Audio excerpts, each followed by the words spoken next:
7 chairs were empty on a Tuesday morning, and no one at Harwick Village School seemed to think this was worth explaining.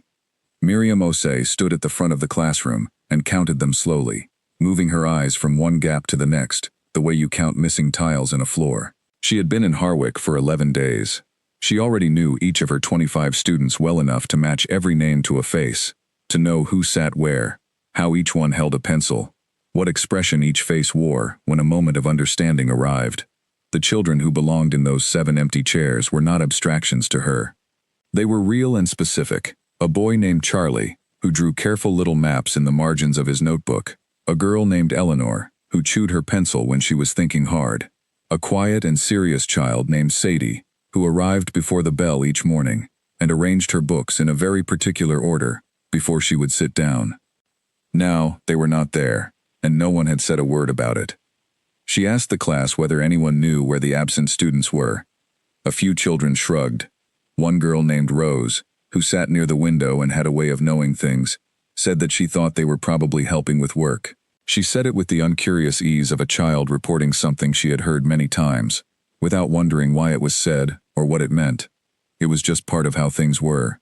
Miriam said, "Thank you," and wrote the date on the board, and began the morning.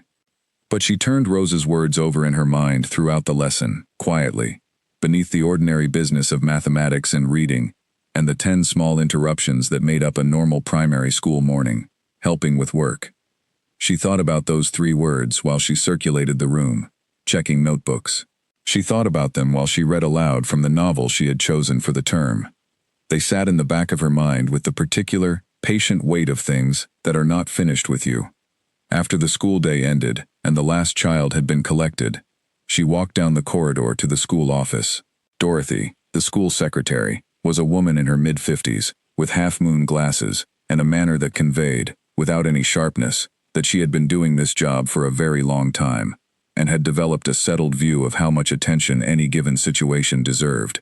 She was not unkind.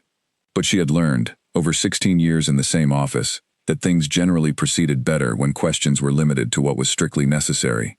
Miriam asked about the 7 absences. Dorothy checked her register. She said the 7 had been marked absent, and that the school office had received telephone calls from the relevant families. Miriam asked what the calls had said. Dorothy looked at her over her glasses and said that the families had indicated there were things to attend to at home. Miriam asked whether this was a typical pattern for this time of year. Dorothy said that farming families in this part of the county tended to have a busy autumn. She said it with a gentle finality that suggested the conversation had now reached its natural end. Miriam thanked her and went back to her classroom. She took out the small red notebook she kept in the front pocket of her bag, the one she had bought in Bristol and had never left on her desk where anyone could read it, and she wrote 7 names and the date. She wrote them in a list, neatly and evenly, the way she had been taught to make lists of important things. She had come from Bristol with that notebook and a car full of boxes and the specific, quiet kind of determination that develops in a person after they have survived something very large and very terrible and have had to decide, on the other side of it, who they were going to be now. Daniel had died on a Sunday morning in April 2008. He was a secondary school history teacher, careful and precise in his thinking, who believed that facts were the most reliable comfort in the world, because they did not change depending on who was looking at them. He had been making toast. Miriam had been in the garden. She had heard a sound, and then silence, and the silence was worse than the sound. He was 36 years old. She was 33. The heart condition that killed him had never made itself known until it did, suddenly and completely, leaving no room for preparation or goodbye.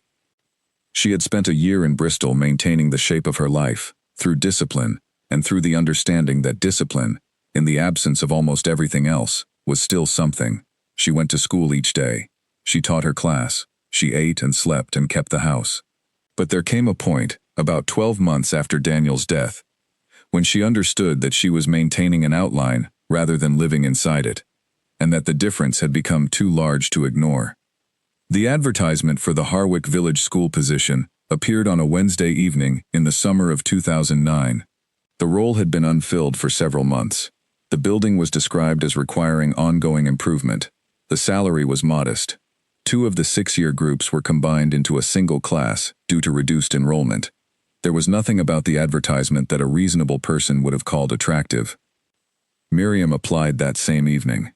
She came to Harwick in September, rented a stone cottage on the village's eastern edge from a man named George Marsh, and began to make herself part of the place in the direct and attentive way that was simply how she moved through the world. She introduced herself to everyone she met. She did not ask how people were doing in the automatic way that requires no real answer. She asked what they were interested in, what was worth knowing about the area, what they were working on. She listened carefully. People liked her, and a few of them found her slightly disorienting in a way they would have struggled to articulate, which had to do with the fact that she paid attention to the answers. Over the weeks following that first Tuesday of absences, she kept watching and kept her notebook close. The 7 children returned the following day and were present for nearly 2 weeks. Then, on a Thursday and Friday in early November, 5 of the 7 were gone again. Same 5 names. Same thin record in the office file. Things to attend to at home. She checked an agricultural calendar she had downloaded one evening, wanting to understand the seasonal rhythms of the county. The dates of the absences lined up with the heaviest points of the harvest schedule in a way that was too precise to be accidental. She also watched the children when they were present, and she noticed something she did not immediately know what to do with. These 7, as a group, had a different quality from the other students. It was not shyness, because they participated, answered questions, played in the yard. It was something more specific, a watchfulness, a habit of reading the room before speaking, a slight tension in the shoulders that came and went at particular moments, usually when an adult entered or left. She had been teaching long enough to know the difference between a child who was reserved by nature and a child who had learned that reserve was the safest policy. The children in those 7 chairs had learned something. The parents' evening at the end of October was where she had hoped to learn more. She prepared for every family conversation carefully, with notes about each child's work and specific observations about each child's progress, because she believed a parent deserved to hear something real and exact about their child. But the 7 families were different, not unfriendly, not disengaged, but present in the way that a person is present when they are also monitoring themselves, sitting a little more carefully in the chair, choosing words a little more slowly, keeping their expressions pleasant and controlled. When she raised the absences with each family, gently, as if it were a small administrative matter, rather than the reason she most wanted to speak to them, every family gave her a version of the same answer. Busy time of year, things to manage at home, nothing to worry about. They were sorry for any inconvenience. What was missing from every answer was anything specific. No illness, no family crisis, no named reason, just a general reference to the demands of a farming life, delivered in a tone that was recognizably rehearsed, not dishonest, but chosen in advance, scrubbed clean of whatever had actually prompted it. She drove home after the last family left and sat in the school car park for 10 minutes before starting the car. She thought about what she had not heard, as much as what she had heard. She thought about the way each parent had said the word home, not as a place of comfort or freedom, but as a place with obligations attached to it, a place you answered to. She spent a Saturday in November reading the Education Act carefully, with a highlighter and a notebook beside her.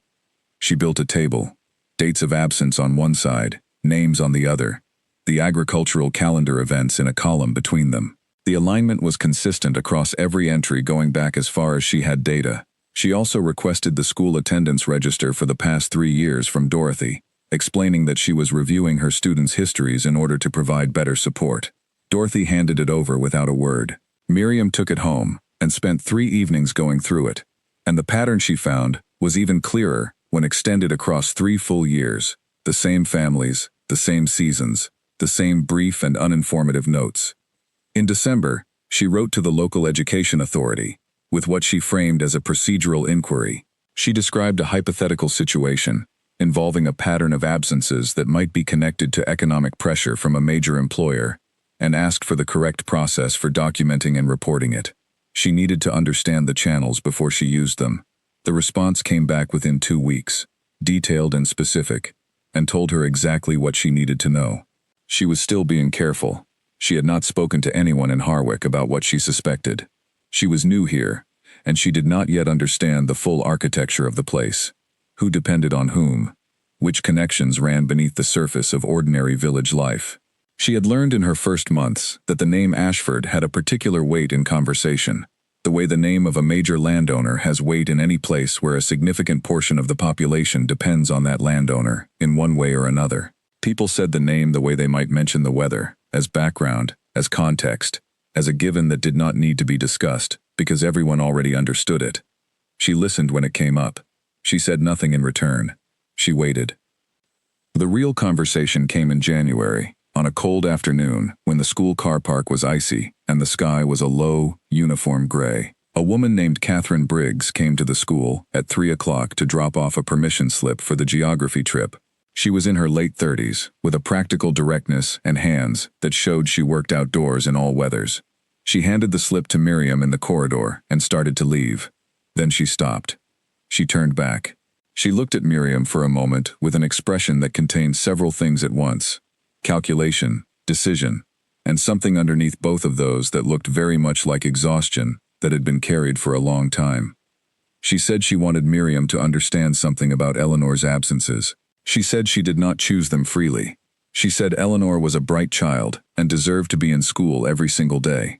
Miriam did not move. She gave Catherine the full attention of her silence, which was a different thing from simply being quiet.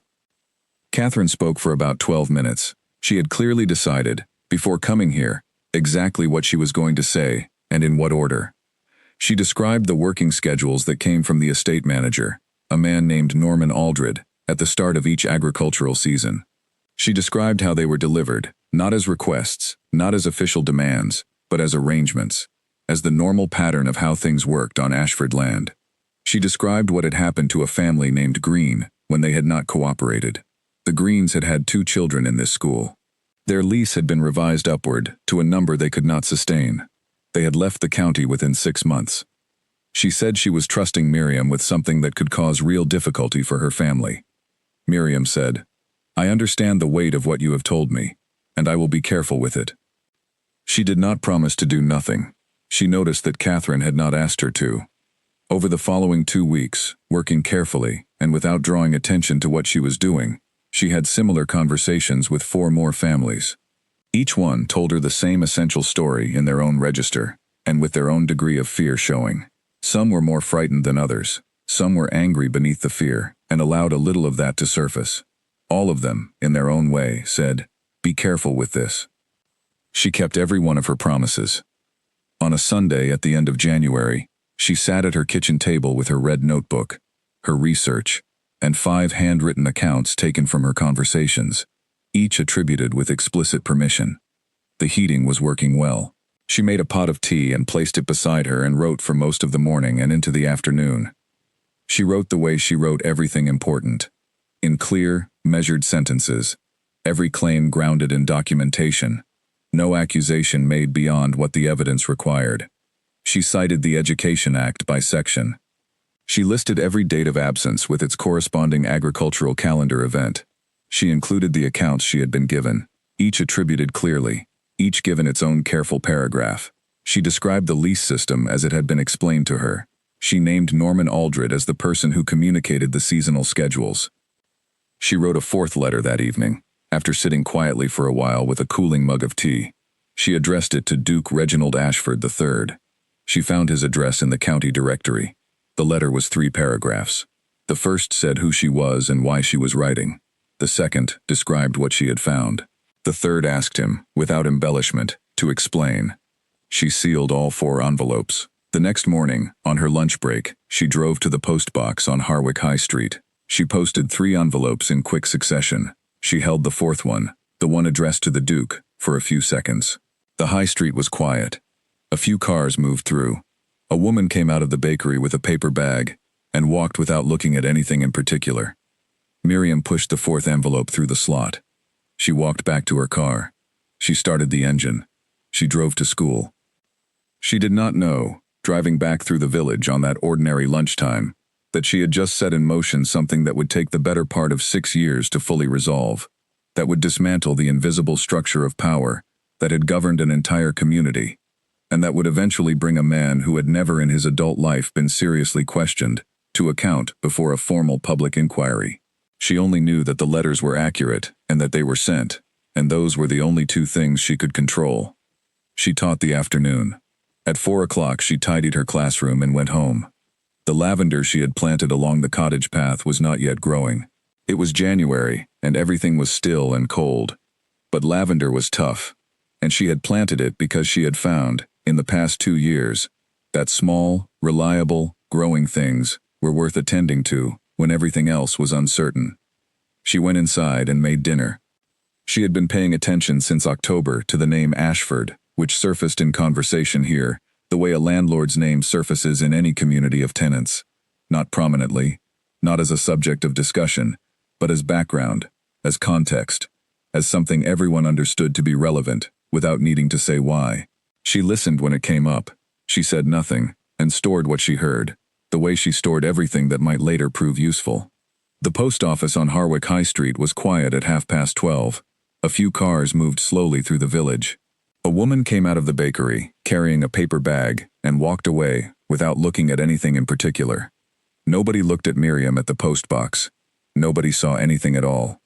She walked back to her car. She drove to school. She taught the afternoon well, because that was what she always did, and because the 23 children who had been present all day deserved the same quality of attention as the 25 who should have been there.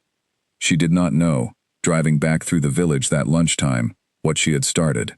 She only knew that it was accurate, and that it was sent, and that those were the only two things she could control, and that they were enough. The headmaster's door was closed when Miriam arrived at school on a Thursday morning in early February, and Dorothy told her that Harold would like a word before the school day began. She had been expecting something. She had posted her letters 13 days ago, and had been waiting since then with the patient alertness of someone who has done something irreversible and understands the waiting that follows.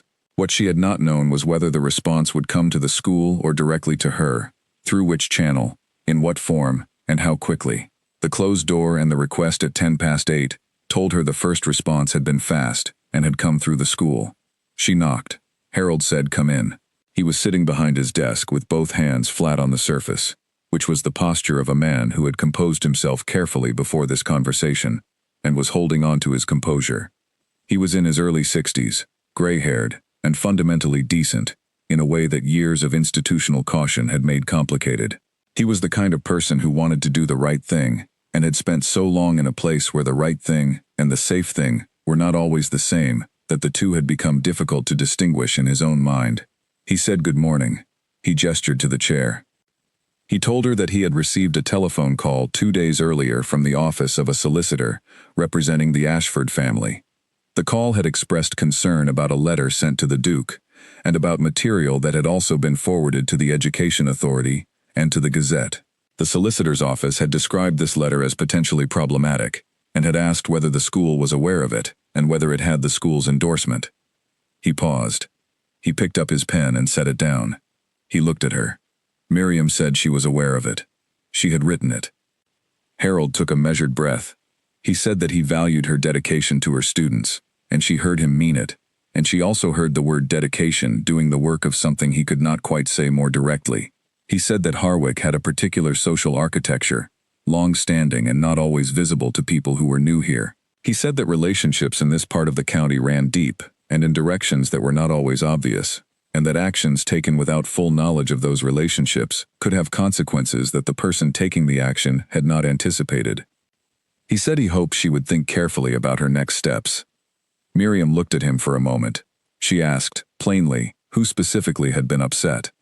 He looked at the surface of his desk. He said he was not in a position to name anyone.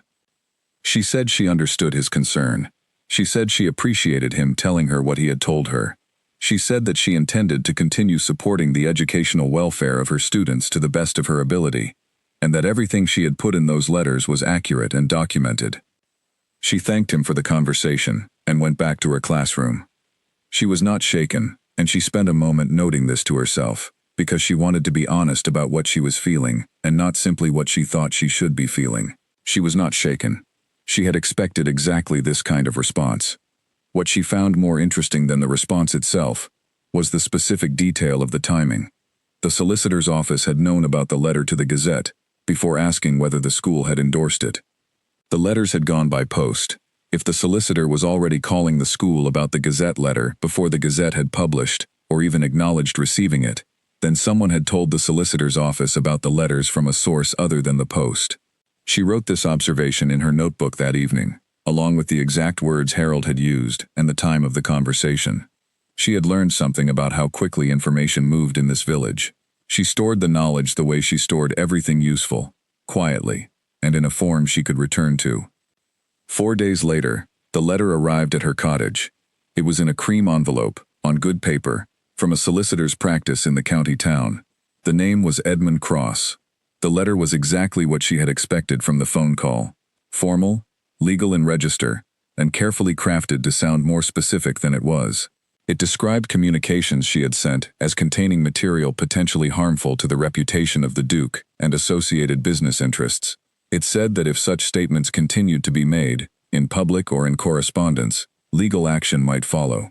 It did not say which specific statements were problematic. It did not say which specific claims were being disputed, or what the accurate version of those claims was. She read it standing in the kitchen in her coat, having just come through the door. She read it twice. Then she took off her coat and hung it up, and sat at the table, and read it a third time, more slowly, attending to each sentence. There was nothing in Edmund Cross's letter that referred to a single actual inaccuracy. There was nothing that said, "This specific fact you stated is wrong, and the true fact is this." There were only references to potential harm and potential action, hedged and qualified, and technically precise in the way that legal intimidation is precise. She understood what it was. A person who had not already decided not to be frightened might have found it frightening. She had already decided, and she filed it. She had bought a plastic folder from the stationery shop in town, and she wrote one word on the tab with a permanent marker. She wrote, "Records." She put the letter in the folder, and put the folder in the desk drawer, and she went to make dinner. The education authority's response to her original letter arrived 2 weeks after that. It was formal, and it was engaged. It thanked her for bringing the matter to the safeguarding team. It said the information was under review. It said an officer would be in touch. She read the response twice, and then filed it in the same folder. She noted its date and added a brief summary in her red notebook. She thought about the phrase, "under review," which was the language of institutional processes that moved at the speed of institutional caution. She understood that this meant weeks, possibly months. She had expected this. She was in the business of building something solid, not something fast. Adrian Price came to the school on a Wednesday afternoon in the first week of March. He was a man in his middle 40s, who had the careful, slightly guarded quality of someone whose entire career had been spent navigating the space between people with competing interests, finding the formulation that each party could live with, and calling this diplomacy or management, depending on the context. He was not dishonest, but he had been in the business of managing situations for long enough that his first instinct upon encountering any situation was to assess how much managing it would need, rather than to assess what was actually true about it. He sat across from her in the empty classroom she had arranged for the meeting, and he asked her to take him through the documentation. She did so methodically, and without emphasis, the way she had written it. Facts first, evidence clearly labeled, sources properly attributed. She showed him the attendance register comparisons spanning 3 years. She showed him the cross-reference table of absences and agricultural calendar events. She showed him the 5 family accounts, each one given with that individual's written permission, each one attributed clearly with the date and context of the conversation. He took notes throughout. He asked questions that were, she acknowledged to herself, sensible and specific. He did not ask leading questions. He did not try to minimize what she was showing him. He engaged with the material, as material, which was what she had hoped for. At the end of the session he thanked her, and stood and gathered his papers. He said the authority would be in contact. At the classroom door, he paused. He turned slightly, not fully, so that he was addressing the door more than her, and he said quietly that she should be aware the situation involved a number of stakeholders. She said she understood that. He nodded without looking at her and went out. She sat in the empty classroom for 10 minutes after he had gone, listening to the heating pipes and looking at the display boards along the wall where her students' work was pinned. She thought about what Adrian Price had said, and what he had not said. She thought about the specific phrase, a number of stakeholders, This was the language of a person who understood his position clearly, and was offering, through the precision of that phrase, a brief window onto its complexity. She wrote his words in her notebook. She also wrote what he had not asked. He had not asked whether anyone had attempted to discourage her from making the report.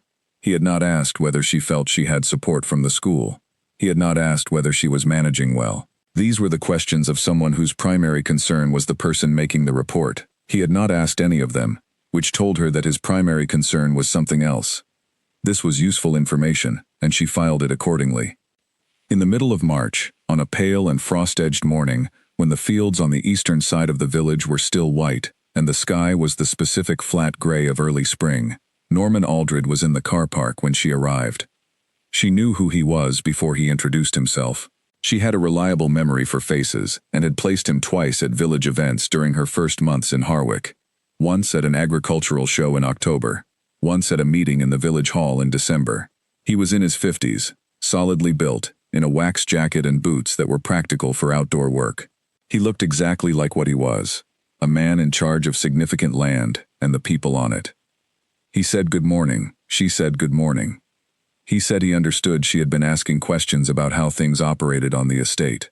His tone was the tone of a man making casual conversation on a fine morning, someone passing the time of day without any particular agenda. The pleasantness of the tone was, she understood, the point. She said she had been trying to understand a situation that appeared to be affecting her students. She said it clearly, and looked at him while she said it. He said that she was new here. He said that Harwick had its own particular ways of doing things, and that these ways had been working well for a very long time, for a great many people. He let a brief pause develop. He said he hoped she was settling in. She said she was. Thank you. She said goodbye, and walked into the school. She sat at her desk before the children arrived, and wrote every word of the exchange in her notebook, his exact phrasing, her exact responses, the time, the location. She noted that he had been in the car park when she arrived, which meant he had known approximately when she would arrive. She noted the tone of pleasantness and the purpose it served. She put it in the records folder, alongside everything else. She had begun to understand that what was being done was not random. It had shape, it had pattern. It followed a logic that was the same logic she had seen in the attendance register, and the lease documents, and the planning votes. Only here, the subject being managed was her. She found this clarifying, rather than frightening. She had expected it. She had prepared for it. And preparation, she had found, was the specific difference between something feeling dangerous and something feeling like information. She continued to attend the parish council meetings, and at the June meeting, she spoke during public comment for the first time. She stood and introduced herself by name and role, and said she had been attending the past 3 meetings as a member of the public. She asked a question about educational welfare referral procedures, cited the relevant section of the council's own published guidance, and sat down. William Aldous received the question with a careful expressionlessness and said it would be referred to the appropriate department. Nobody in the room said anything. The next item was called. On the way out of the village hall, a woman Miriam had never spoken to touched her briefly on the elbow. She said, very quietly, "Good for you." She was gone before Miriam could respond, moving away through the dispersing crowd, as if she had not stopped at all. Miriam drove home and sat in the kitchen with the light on, and thought about that touch on the elbow for a while. It was not a large thing, but it was the first time in 6 months that anyone in Harwick had offered something to her that was uncomplicated and unrequested, and it told her something she had been wondering about.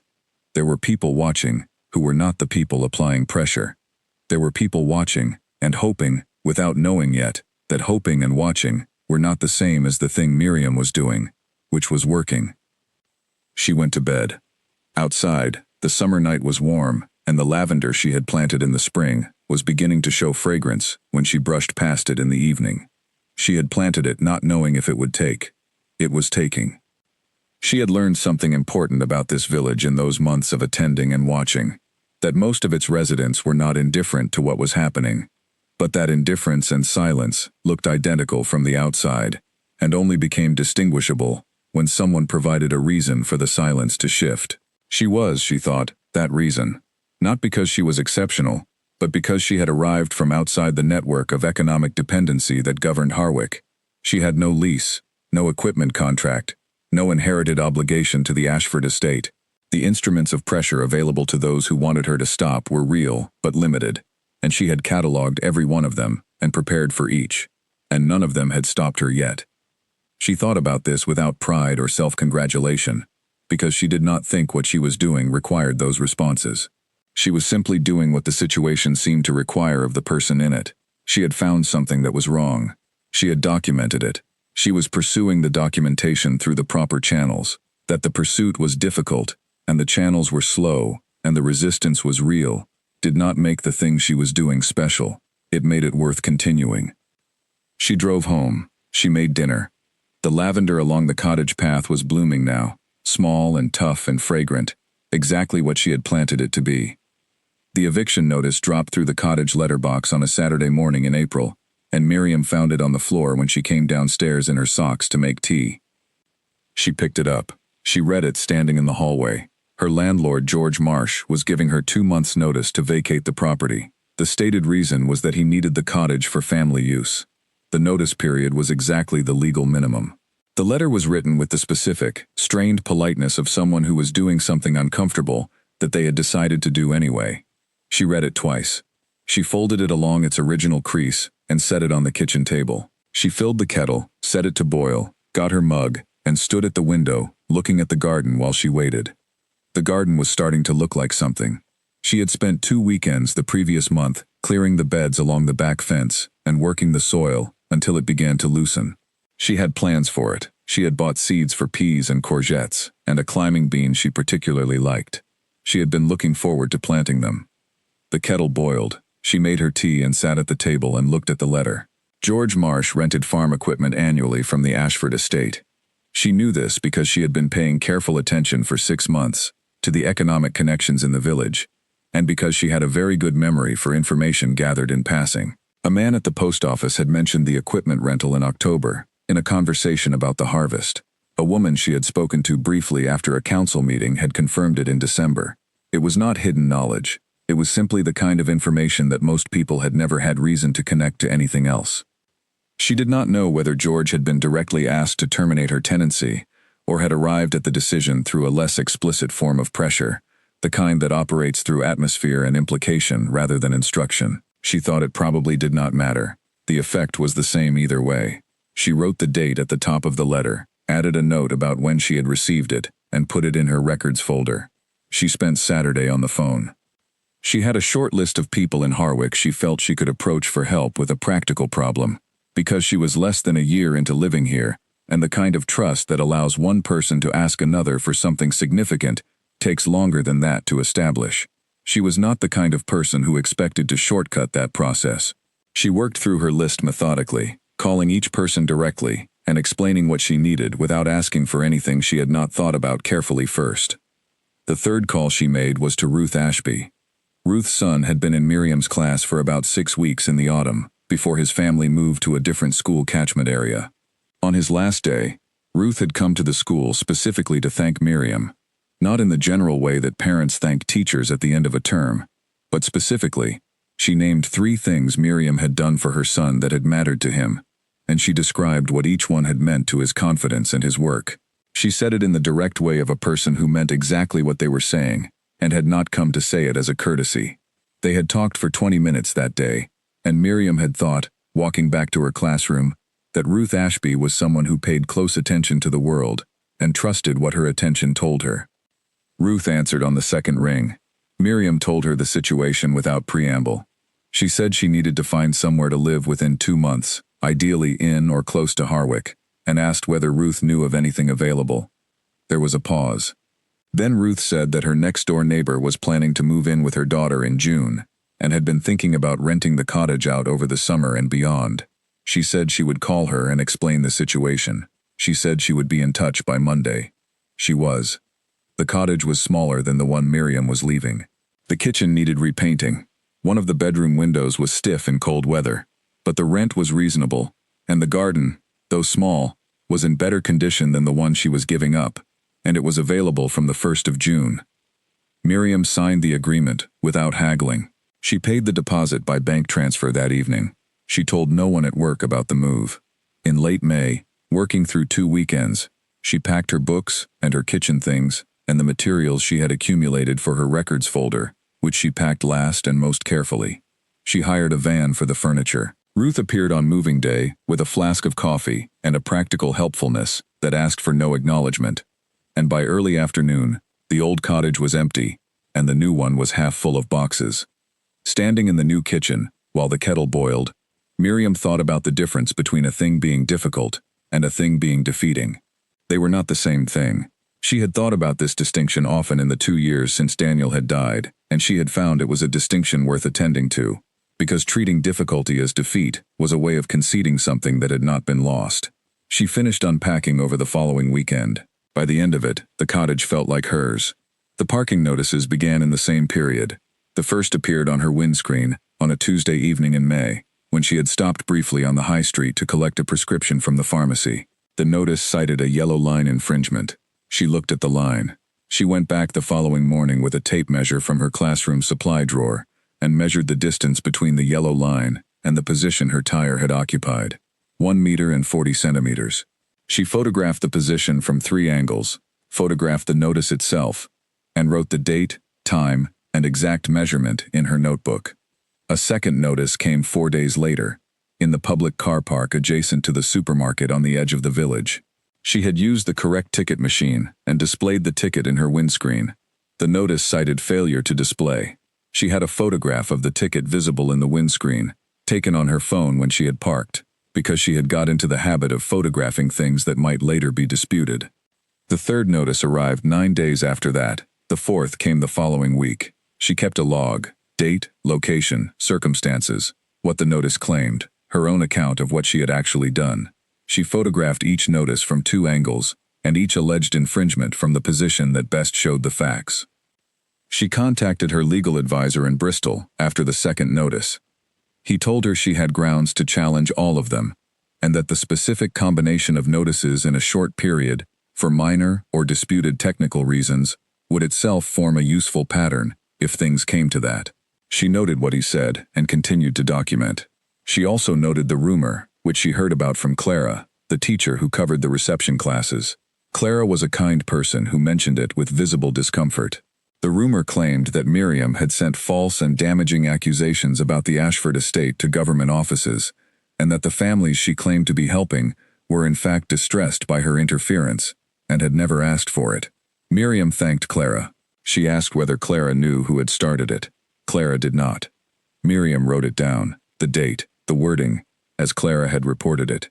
The observation that the rumor specifically emphasized the families not having requested her intervention. This detail was the weakest part of the story being told about her, because she had documentation from 5 families providing their accounts with written permission, and the education authority had received those attributed accounts in the formal letter she had sent. Anyone who wanted to test the claim that the families had not asked for her help would find the documentation easy to access. She found it interesting that the person who had constructed the rumor had nonetheless chosen to build it around this particular weakness. It suggested either that they did not know about the written permissions, or that they were hoping she would not present them. In May, 2 families came to Harold on the same day and asked for their children to be moved to a different teacher's care. Harold came to her with the apologetic diplomacy of a person delivering bad news that they did not want to be delivering. He said it was the family's right.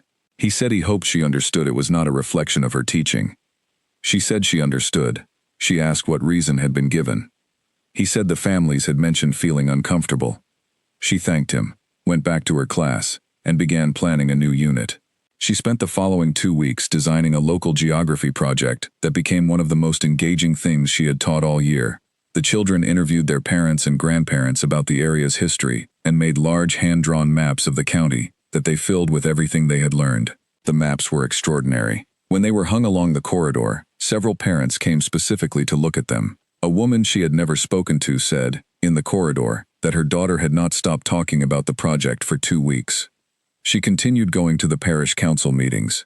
She went in July, in September, in October. She asked a second question at the July meeting and a third in September. Each question was specific, referenced the council's own procedural documents, and was delivered in the same clear, unremarkable tone. Each question was acknowledged briefly, and referred to an appropriate department.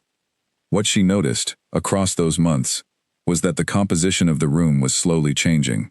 In March, she had been the only member of the public present. By October, there were 4. Not a crowd. 4 people, sitting in the back 2 rows, most of them unconnected to each other as far as she could tell. All of them there because they had heard that a member of the public now attended and asked questions. She thought about what that meant. She thought about it on the drive home in the October dark, the hedgerows very close to the road, and the fields beyond them invisible. It meant that the act of asking was visible. It meant that watching someone else ask made it seem possible to do the same. It meant that one person doing something publicly and consistently could, over time, change the atmosphere of a room. She did not feel that she had done anything dramatic. She had simply showed up and said what she thought, carefully and repeatedly, for a number of months. The dramatic thing, she thought, was how rare that was. How easy it had become, in this particular place, for no one to say anything. She got home. She made dinner. She sat at the kitchen table with her notebook and wrote up the evening's observations. The garden outside the window was dark and quiet. The lavender she had transplanted from the old cottage was surviving the move, which she had not been certain it would. It was not thriving yet, but it was alive. That was, for now, enough. The cottage felt properly like hers by October. The window had been fixed. The kitchen was painted a pale yellow she had chosen carefully.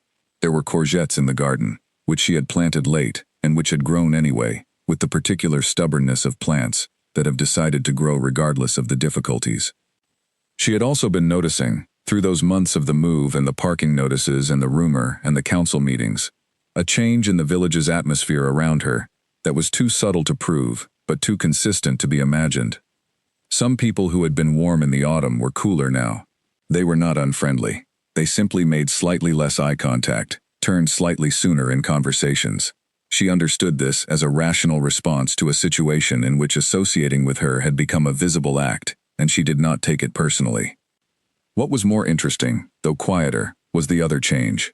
The people who made slightly more eye contact than they had before, who paused a half-second longer, who seemed, when they said ordinary things to her, to be saying something additional that had no words attached.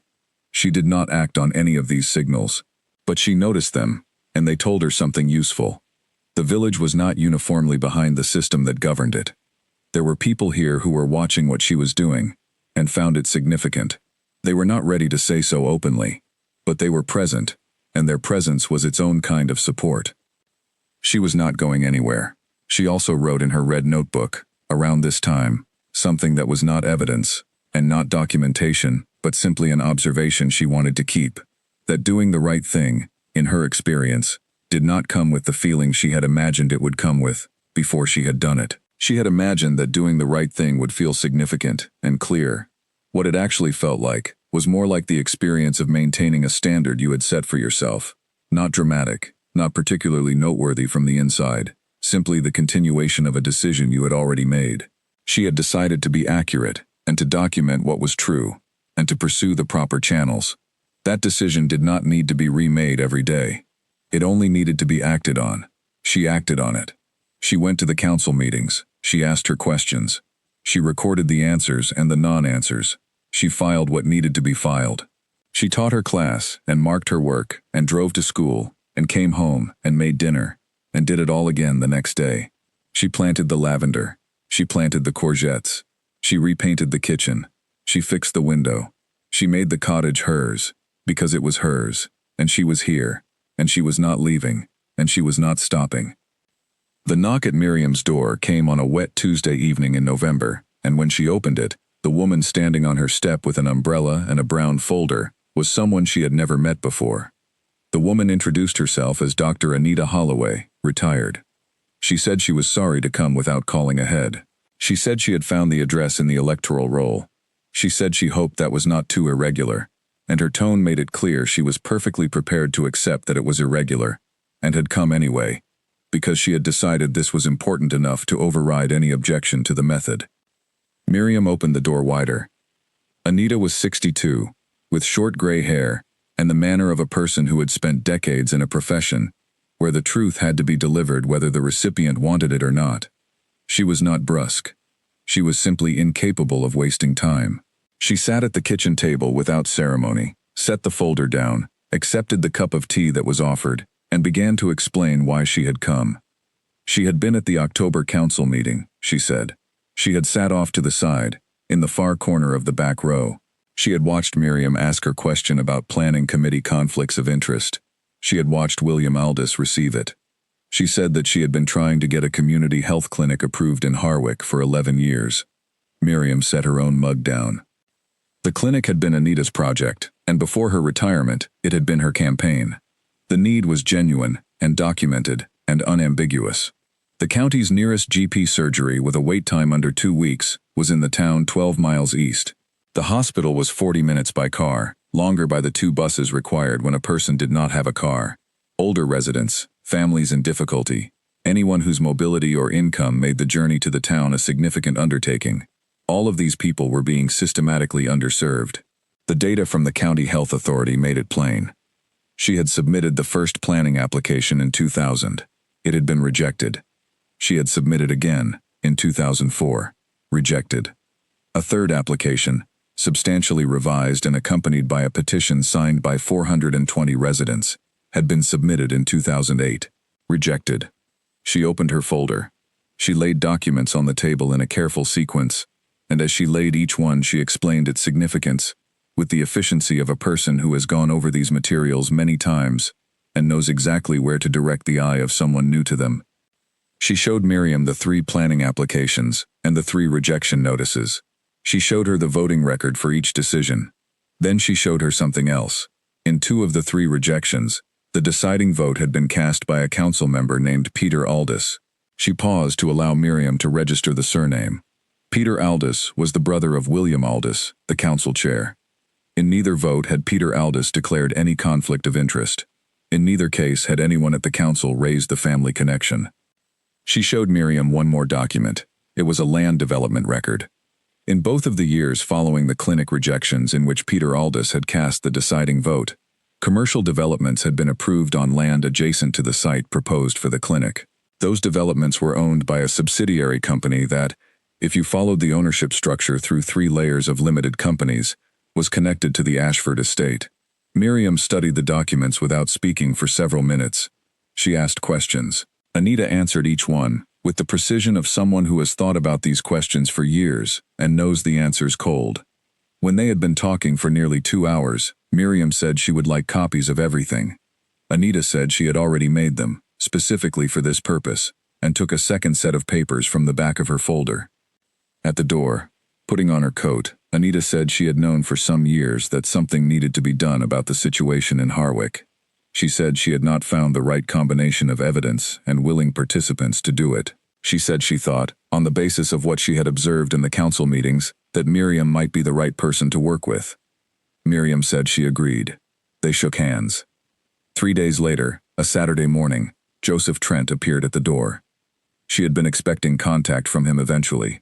He was the parent she had thought about most in the months since her initial conversations with the families, not because his situation was the most dramatic, but because she had seen in him something specific, a person who was frightened of what speaking up would cost him, and who was also, underneath the fear, angry enough to do it anyway.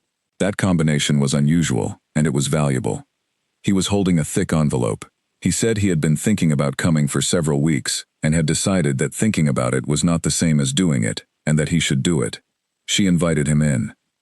He sat at the table and pulled from the envelope every lease document he had received from the Ashford estate over 7 years.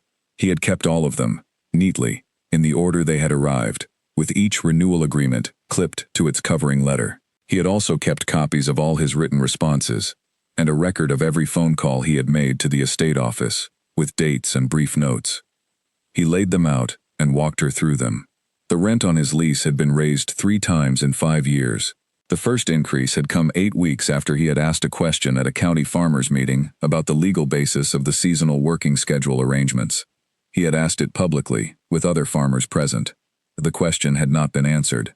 8 weeks later, a letter had arrived from the estate office with new lease terms. The second increase had come after his son Charlie had had a prolonged absence from school that had drawn the school's attention. The school at that point had a different class teacher, one who had asked no questions and done nothing. But the attendance issue had been flagged in a letter, and the letter had apparently been noted. The third increase had come 6 weeks after Joseph had appeared at a parish council meeting and sat in the 4th row rather than the back. He said he was showing her this because he had decided that staying silent had not made him any safer. The increases had come anyway. Disappearing into the background had not protected anything. He said he wanted to be part of whatever she was building. She said she was very glad he had come. Frances Whitmore contacted her the following Monday by letter. It was handwritten on library notepaper, in small and very precise handwriting, with margins of exactly the same width on both sides of the page. Miriam read it twice. Frances said that she was the librarian at Harwick's public library, and that she had observed Miriam's attendance at the council meetings, and had been watching the situation in the village with interest for some months. She said she had maintained a private record of certain council and planning matters since 2003. She said she did not know whether what she had was useful to anyone. She said she would leave that determination to Miriam. Miriam replied by letter the next day, because Frances had written by letter and she respected the register of that choice. She said she would very much like to see what Frances had compiled, and asked whether Frances would be willing to meet.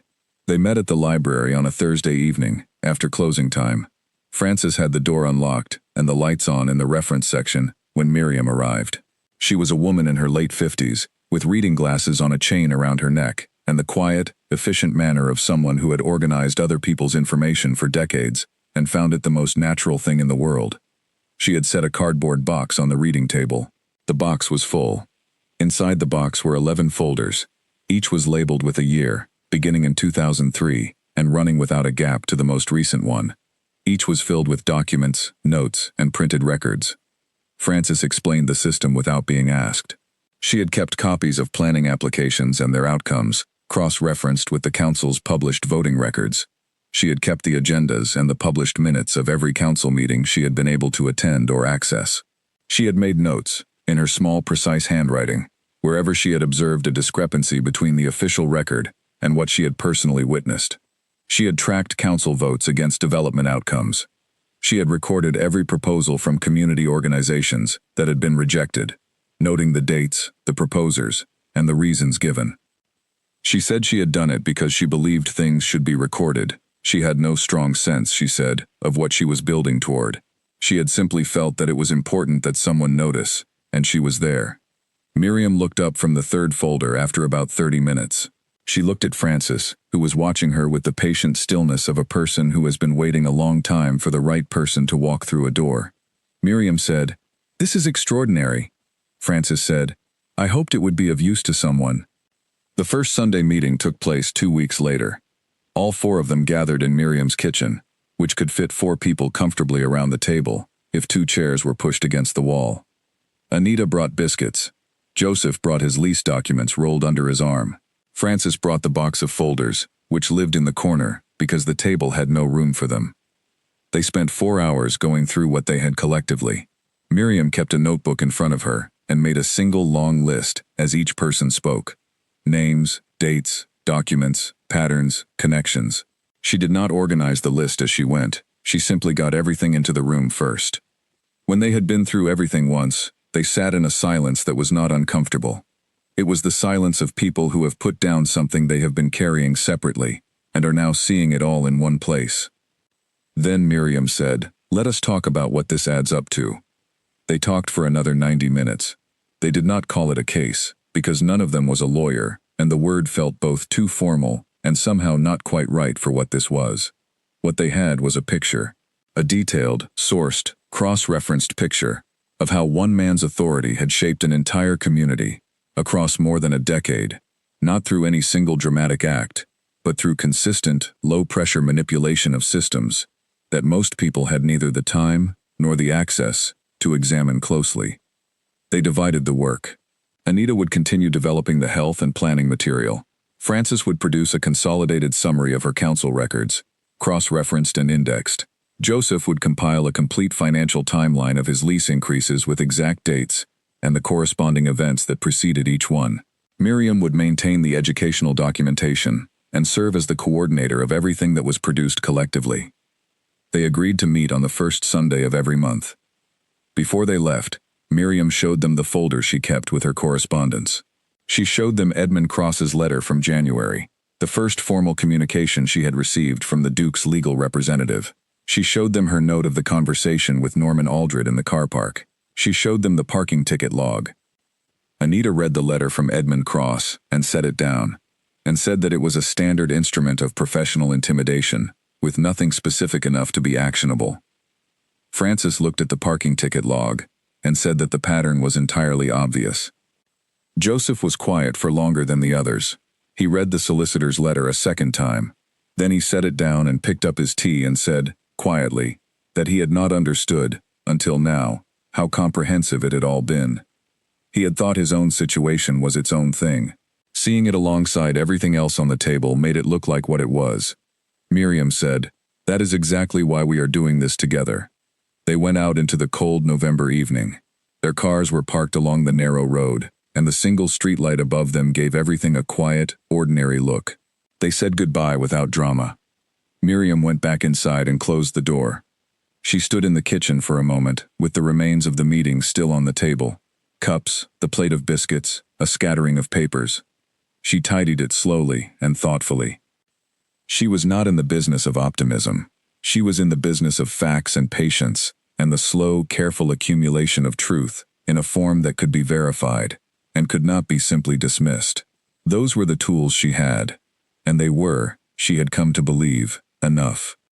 After the first Sunday meeting, after the others had gone and the cups were washed and the kitchen was quiet, she sat at the table with the list she had made running across 3 pages of her notebook. She had written everything they had collectively, every piece of evidence, every connection, every name and date and document reference. The list was not yet organized.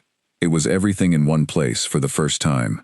Looking at it assembled felt different from carrying the pieces separately. She thought about the word structure.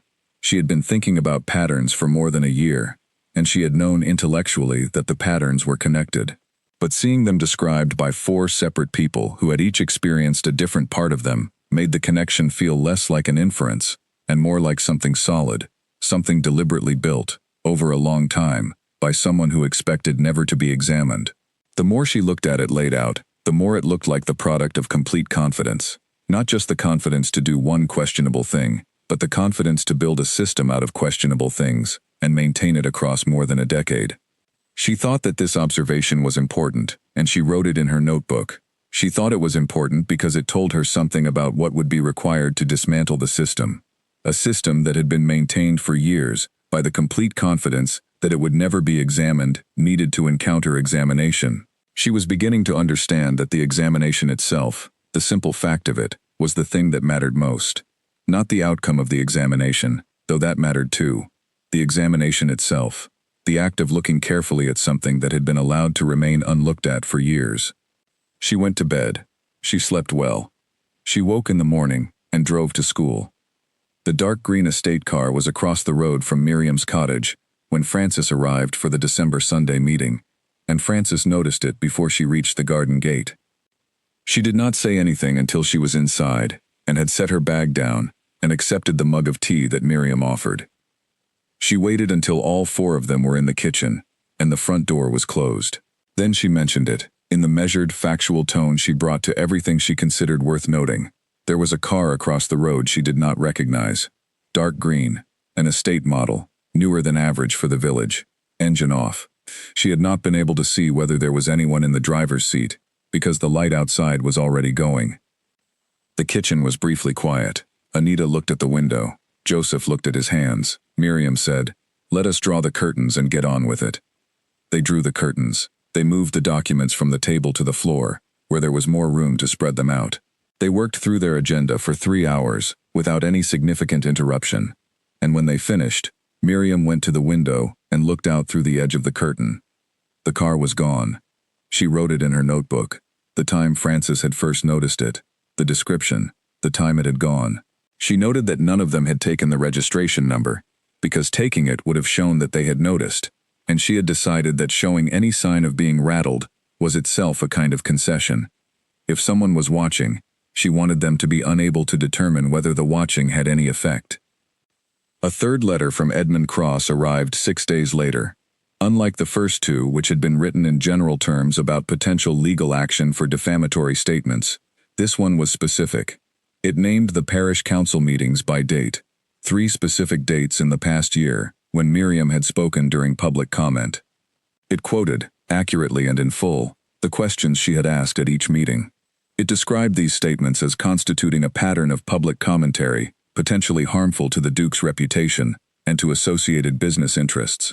It said that if this pattern continued, formal proceedings would be initiated. The letter's final paragraph was the most interesting. It said that the Duke's legal team was aware of her ongoing contact with a number of local residents and of what it described as a pattern of document gathering and collaborative engagement. It said this was noted. This was not a legal argument. There was no legal basis given, no precedent cited, no specific claim that what she was doing was unlawful. It was a statement of surveillance, written in formal language, designed to achieve through implication what it could not achieve through law. It said, "We are watching. We know who you are talking to. We want you to understand that we know." She showed it at the next Sunday meeting without preamble, setting it on the floor with the other documents. She watched each person read it. She watched their faces as they reached the final paragraph. Joseph was quiet for longer than usual after reading it. He set the letter down and looked at the wall. The kitchen was very still. He said, after a while, that he had a son. He said he had a farm that had been in his family for 2 generations, and that the farm was what the lease covered, and that he did not know what he would do if he lost it. He said the letter made things feel different. He said he needed to be honest about that. Nobody responded immediately. Miriam watched him. She was very still and very attentive, which was her way when a conversation had reached its real subject. She said she understood. She said it plainly, without softness or urgency. She said that she would not hold it against him if he needed to step back, and that his documents and his contribution to the group would remain completely confidential, regardless of any decision he made. She said it was important that everyone in the room was there because they had decided freely to be there, not because they felt they had already gone too far to turn around. Joseph listened to this. He looked at the floor. He was quiet for a long time. Then he said something that Miriam wrote down that evening, from memory, as accurately as she could recover it. He said that the 3 lease increases in his history had not come because he had pushed back hard, or spoken publicly, or done anything dramatic. The first had come after he asked one question at a farmers' meeting. One question, asked in a group, in a normal procedural way. He had then been as invisible as he knew how to be for the following year, and 2 more increases had come anyway. He said the evidence of his own life was that being careful had not made him safer. It had only made him less visible while things got worse. He looked up. He said he was staying. Frances, who had been watching this exchange without expression, turned to her folder and said she had found something she wanted to show them. She had been cross-referencing 2 versions of the records from a planning committee session in February 2009. The council held draft minutes in a format different from the final published versions. Frances had a draft copy from the period when the library had served as the council's secondary archive, a role that had been quietly discontinued in 2011, without any formal announcement. She had been comparing the draft against the published minutes for the same session. In the published minutes, a motion to approve a commercial warehouse development on land adjacent to the Ashford estate had been recorded as passing by 5 votes to 3. In the draft minutes, the same motion had a different vote count and a different outcome. It had not passed. Frances placed both documents on the floor between them. She positioned them side by side so the relevant sections were aligned. Anita looked at them for a long moment. She said, "If the motion did not pass in the draft, the development should not have been approved." Frances said the development had gone forward, built and operational by the end of the following year. Joseph said the development occupied land adjacent to a field he had applied to include in his lease expansion in the same year. The expansion request had been turned down. He had been told there were adjacent development pressures that made the expansion unsuitable. Miriam picked up both documents. She read the relevant sections slowly, 3 times each. She set them down. She said this was different from everything else they had compiled. Everything else was evidence of pressure, of manipulation, of self-interested decision-making that fell short of good governance. But a deliberate change to an official public record was something that moved into different territory. It was not just abuse of process. It was falsification of a public document.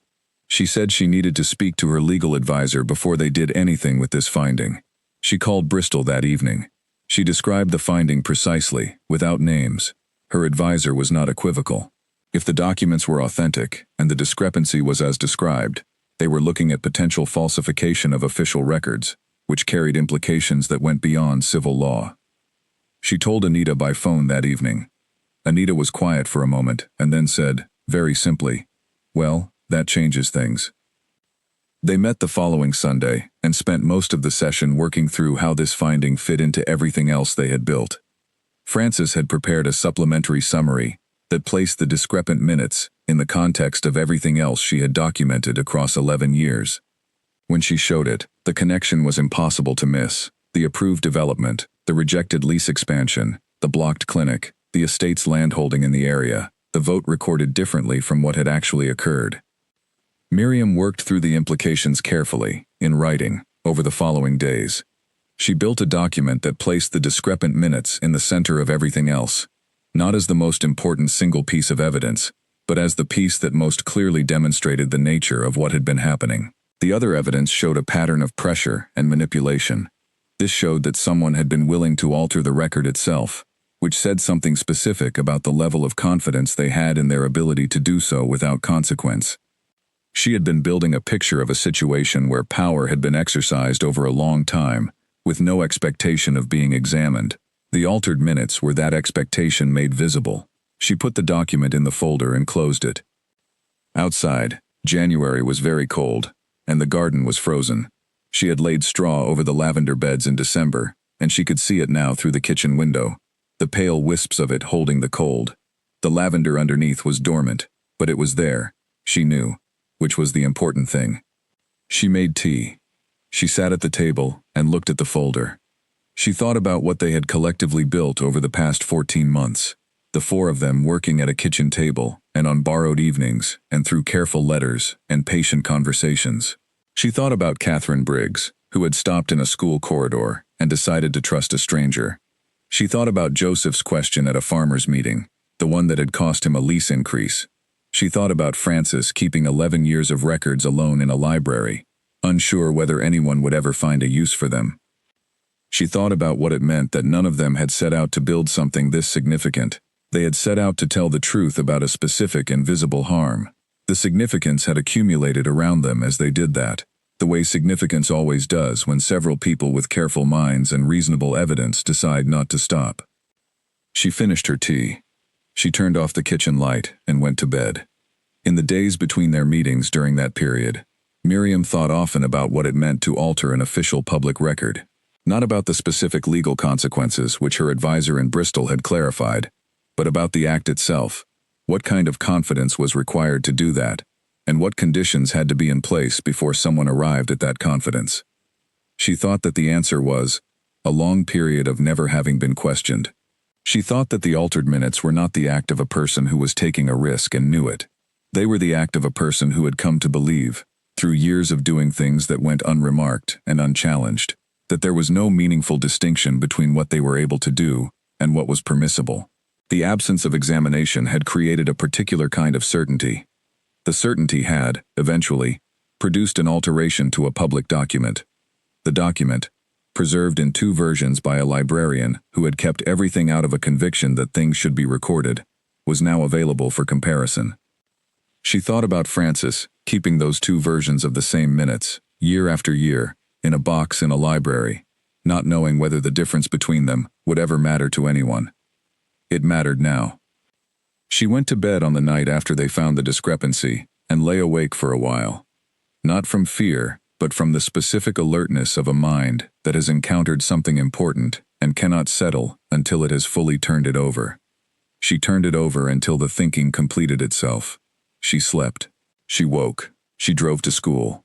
She taught the morning. The work continued. She also thought, in those weeks, about Joseph's decision to stay after reading Edmund Cross's 3rd letter. She thought about it not because it had surprised her, but because it had clarified something. Joseph had arrived at his decision through a specific kind of reasoning, that the alternative, which was silence and cooperation, had not protected him. He had cooperated.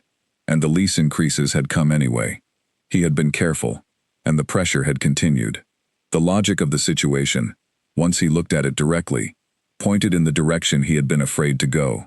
The risk of staying was real. The risk of going back to silence was also real, and was a risk he had already been living. She thought about how often people in difficult situations misidentified their actual choices. The choice was rarely between risk and safety. The choice was usually between two different kinds of risk, and the work was in understanding which risk you were actually choosing when you chose either option. Joseph had done that work, and had arrived at the right answer for him. Miriam was glad. She was also glad, separately, that the answer had been his own. She had not told him what to do. She had given him the information he needed, and the space to make the decision without pressure from her, and he had made it. That was the only way a decision like that could be sound. She filed Edmund Cross's third letter in the records folder, alongside the first and the second. The folder was getting thick. She thought that it would continue to get thicker before the process was finished, and that the thickness was itself a kind of evidence, of persistence, of systematic response, of the specific quality of an institutional apparatus, trying to manage something it could not quite contain. She thought the thickness was also, in a way, encouraging. An institution that was entirely confident in its position did not need to write this many letters. She put the folder away, and made herself a cup of tea, and went to bed. The email from Patrick Sewell arrived on a Wednesday evening in February 2012, and Miriam left it unopened for 2 full days. This was not reluctance. She had developed over the past 2 years a careful practice with anything unexpected that arrived in her professional inbox, a practice born of experience rather than instinct. The parking notices had come by email. 2 of Edmund Cross's formal communications had come by email. A letter ostensibly from a parent group, which she had later established did not exist as a formal organization, had come by email. She had learned that the form of a thing and its intent were not always the same, and that taking 48 hours to look clearly at something before responding was not delay, but accuracy. She spent those 2 days reading everything Patrick Sewell had published. His byline appeared frequently on a regional publication called Western Ground, which covered public affairs and investigative subjects across the region. She read 12 of his articles in full. She also read 2 pieces he had written for a national paper over the preceding 3 years, one on a planning authority that had systematically misrepresented development costs to its board, one on a housing cooperative that had been run for the private benefit of its directors. She read the references he had given in his email, the contact details for a staff journalist at a regional paper, and a commissioning editor at a broadsheet. She called the journalist on a Friday evening. The journalist confirmed she knew Patrick, said she had worked alongside him on a shared story some years ago, and described him as someone who did not publish things he could not source. She said it without enthusiasm, the way people describe professional attributes rather than personal ones, and Miriam thought that was more useful than enthusiasm would have been. On Saturday evening, she wrote a brief reply. She said she was willing to speak, but that she would like a telephone conversation before agreeing to anything further. She said she had specific questions she wanted answered first. He called on Monday evening, precisely when he had said he would. She appreciated the exactness of it. He was direct and did not waste time, and she noted both qualities without being swayed by them, because directness and reliability were different things. She asked him what he already knew. He told her without hedging. He had been reviewing planning records in the county, in connection with a separate story, and had noticed a cluster of unusual vote outcomes over a span of years. He had cross-referenced these with council attendance records. He had noticed her name in the council meeting transcripts for the past 2 years. He had found her name in an oversight report summary that referenced the educational welfare complaint she had submitted to the local authority 18 months ago. She asked what his interest was in pursuing the story. He said that what the records showed, on the surface, was a systematic pattern of decision-making, in which public interest outcomes appeared to be consistently subordinated to private ones. He said that was exactly the kind of story his publication existed to cover. She said she would meet him in person, but not in Harwich. She named a cafe in a market town 12 miles away. She said she was available the following Wednesday morning. He said yes. They met for 2 hours and 22 minutes. He was in his early 40s, and had the slightly forward-leaning quality of someone whose mind was running slightly ahead of his words at all times, connecting what was being said to what he already knew, assessing consistency, filing details. He was a good listener in the specific way that matters. He listened without trying to shape what he was hearing toward a conclusion he had already reached. She told him at the start of the meeting that she would not be handing over any documentation that day. She told him why. The people who had trusted her with information had lives and livelihoods at stake, and she was not going to give material to any person until she had adequate confidence in how that person operated. She said she hoped he understood. He said he did. She believed him, and she noted why she believed him, not because he had said so, but because he had not tried to negotiate around the condition. She described the situation in broad outlines, without specifics: the educational welfare pattern, the lease arrangements, the blocked clinic, the planning irregularities. She gave him the shape without the content, the way you might describe a building's exterior without walking him through the rooms. She watched how he listened. She watched how he asked his follow-up questions. Precise, careful, without leading, without filling her pauses with assumptions. When the meeting ended, she drove back to Harwick and taught the afternoon. She told the others about Patrick at the next Sunday meeting. There was a period of careful discussion. Anita asked 2 questions about how his publication handled source protection. Francis asked one about his relationship with national outlets. Joseph said he needed to understand whether his name could appear in anything published without his prior agreement on the exact wording. Miriam said that nothing would be published without full agreement from everyone involved, and that any individual whose material was to be identified in print would have complete and final control over how it appeared. Over the 4 months that followed, Patrick worked independently of the group. He submitted Freedom of Information requests to the council and the county. He spent time in the Public Records Office. He spoke to former council members in 2 other areas of the county who had had dealings with the Duke's estate. He contacted Miriam with questions approximately once a fortnight, always brief and specific, always asking before he pursued anything that might affect the people she had worked with. He found Gerald Haynes through his own research, following a thread from the employment records of the council going back to 2008. Gerald had been a clerk to the planning committee for 6 years before leaving Harwick in 2008. He lived on the coast now, and Patrick telephoned him 3 times before Gerald agreed to speak. Gerald was not a man who had been waiting for his opportunity. He was a man who had spent 4 years trying not to think about what he had witnessed, and who had eventually found that not thinking about something requires more effort than most people anticipate. He told Patrick, across 2 meetings in a cafe in the coastal town, that he had been present at council sessions where he had personally seen explicit pressure applied to planning votes by a representative of the Duke's office. He described what he had seen clearly and in detail. He had not said anything at the time because he had a position to protect and a family to consider, and because the power differential between himself and what he was observing was so large that speaking had seemed genuinely impossible. He had left Harwick partly because remaining had become incompatible with a settled conscience. He agreed to speak on the record. It took 6 further weeks of conversations before he was certain enough in his decision to formally commit to attribution. But he got there. Patrick submitted the article to Western Ground in late September. It appeared online on a Thursday morning in the 2nd week of October 2012. Miriam read it at her kitchen table at 6 o'clock in the morning, before school, on her laptop, with the room still dark outside the window and a mug of tea going cold beside her. She read it straight through, without stopping, and then she read it again. It was everything she had hoped it would be. It was careful in the way that only something genuinely thorough can be careful. It did not need to hedge or soften or qualify, because the documentation it rested on was solid. The educational welfare pattern was there, fully sourced. The lease arrangements were there, attributed and explained. The blocked clinic was there, with all 3 rejections laid out and the voting records named. The planning irregularities were there, including the minute discrepancy that Francis had found, described with the specific accuracy of someone who had read both documents very closely. Gerald Haynes was quoted extensively and clearly. 2 families were quoted as anonymous sources, exactly as they had requested. The Duke had been contacted for comment the previous week and had responded through Edmund Cross, whose statement described the characterizations as selective and misleading, but disputed no single specific fact. Miriam closed the laptop and sat for a moment in the quiet kitchen. Then she put on her coat and drove to school.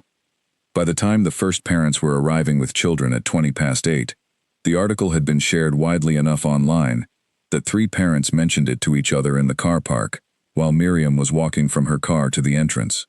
By lunchtime, a colleague, who had been Miriam's teaching neighbor for 2 years and had never once discussed the situation with her, stopped her in the staff room and said she was glad someone had done this properly. On the high street in the afternoon, 2 people she barely knew waved at her from across the road. The following Monday, 3 national newspapers called the phone number she had listed on the original Education Authority complaint 2 years ago. She answered each call with the same approach: calm, specific about what was documented, firm about the line between evidence and inference, unwilling to add anything beyond what was already in the public record. Edmund Cross issued a formal statement on behalf of the Duke on Tuesday. It was longer than his previous public communications and more specific in its denials, but it still did not dispute a single named fact. It said the article was misleading. It did not say which part was misleading or what the accurate version of that part was. Miriam filed it in the records folder. The following Sunday, the 4 of them met in the kitchen. The atmosphere was different from any of their previous meetings. There was no work to distribute or plan. There was simply the fact of the thing having happened, and the awareness, which they sat with in their different ways, that what came next would be different in kind from what had come before. Anita said that a journalist from a national health publication had contacted her about the clinic. Joseph said that his lease agent had not called him in 2 weeks. He said this as a fact, without interpretation, but the fact was interpretable enough.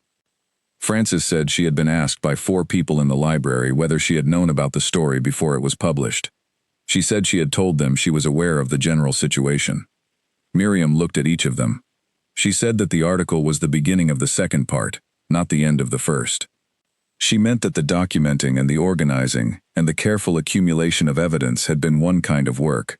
What came now was a different kind, the process of formal accountability, which was slower and more procedural and less within their control, and which required a different quality of patience. She thought, sitting at the kitchen table with the October afternoon coming gray through the window, that she had been building toward this point for almost 3 years. That the 3 years had been exactly as long as they needed to be. That the truth, documented carefully and delivered correctly, had arrived at the moment when it could be heard. She was ready for what came next. In the weeks between Patrick Soule's first email and the day the article appeared, Miriam's life looked from the outside entirely normal. She went to school and taught and marked and planned and called parents and attended staff meetings and did everything the job required. She attended the regular Sunday meetings with the others and reported on Patrick's progress with a brevity that was not indifference but care. She had promised to protect the process, and she protected it. On the inside, she carried the awareness of what was being built and what it would mean when it appeared. She thought about Gerald Haynes, who had been present at the thing and had said nothing for 4 years, and had then, when contacted by a careful and serious journalist, decided to speak. She thought about what that decision had cost him, and what it had given him, and what it said about the relationship between truth and time, which was that truth did not dissolve the way people sometimes hoped it would. It waited. It waited for the right combination of circumstance and courage, and then it was there again, as present and specific as the day it had been observed. She also thought about Patrick's methodology during those 4 months, which was the methodology of someone who understood that the value of a thoroughly documented story was not only its immediate impact, but its durability. A story built on solid evidence and attributed sources was a story that could not be easily dismissed or legally threatened, because every disputed claim had a named source, and every named source had documentation behind it. Edmund Cross could call it misleading. He could not call it fabricated. The difference between those 2 things was everything. The morning the article appeared, she read it at 6 o'clock, before school, with a cup of tea going cold beside her. She read it twice. Then she put on her coat and drove to school. She had also spent time, in the months before the article appeared, thinking about what it meant to hand something over to someone else's process. For 3 years, everything had been within her own control: her documentation, her contacts, her timeline, her decisions about what to share and when and with whom. The moment she had given Patrick Soule access to the documents and the sources, a portion of that control had passed to him. She had done so deliberately and with full understanding of what it meant. She had not done so because she trusted him uncritically. She had done so because she had verified his methodology and his track record carefully enough to trust the specific thing she needed him to do, which was to build the story from the evidence, with the same commitment to accuracy she had applied to building the evidence itself. He had done this. He had done it in a way that went beyond what she had expected, not in its conclusions, which were exactly what the evidence supported, but in its sourcing. Gerald Haynes was a source she had not known about. Gerald's decision to speak on the record added something to the story that her own documentation, meticulous as it was, could not have added: the testimony of a person who had been inside the process and had seen it from within. This was different in kind from the testimony of people who had been affected by it from outside. It was the testimony of someone who had been complicit, who had chosen to leave rather than to speak at the time, and who had now spoken. That specific quality of testimony, with its built-in admission of prior silence, was more convincing than testimony from someone who had spoken immediately, because it bore the mark of something the speaker had had to overcome. She thought about this in the early morning, after the article appeared, drinking her tea at the kitchen table, in the quiet before school. She thought it was, in the end, what truth looked like when it had been built correctly: specific, attributed, documented, and completely resistant to the kind of vague and untargeted denial that Edmund Cross had produced. She put on her coat and drove to school. The lead investigator arrived in Harwick on a gray Monday morning in January 2013, and the first time Miriam saw her, she was standing in the school car park, looking at the building with the quiet, assessing focus of someone studying something, rather than simply visiting it. Her name was Margaret Hollins, and she had been appointed by the Regional Council Oversight Body to lead the formal inquiry that had been announced 8 weeks after Patrick Soule's article appeared. Margaret was in her early 50s and had the specific patience of a person who has spent a long career working through complicated institutional situations and has learned that the truth is usually in the details, and that the details do not yield to impatience. She was accompanied by a deputy named Colin Webb, who was thorough and precise, and who took notes in a way that suggested he missed nothing, and a records officer named Laura, who had a memory for documentary structure that Miriam noticed the first time she watched her read a planning application. Margaret introduced herself in the car park, without ceremony, and said she would like to arrange a time to speak with Miriam at the school's convenience. She said she had already been in touch with Harold about access to the building and records. Miriam said she was available at any time that did not conflict with her teaching. Margaret said that was noted, and that she would be in touch. What followed was 14 months. The inquiry moved at the pace of a formal process, which meant it was never quick, and was sometimes almost unbearably slow.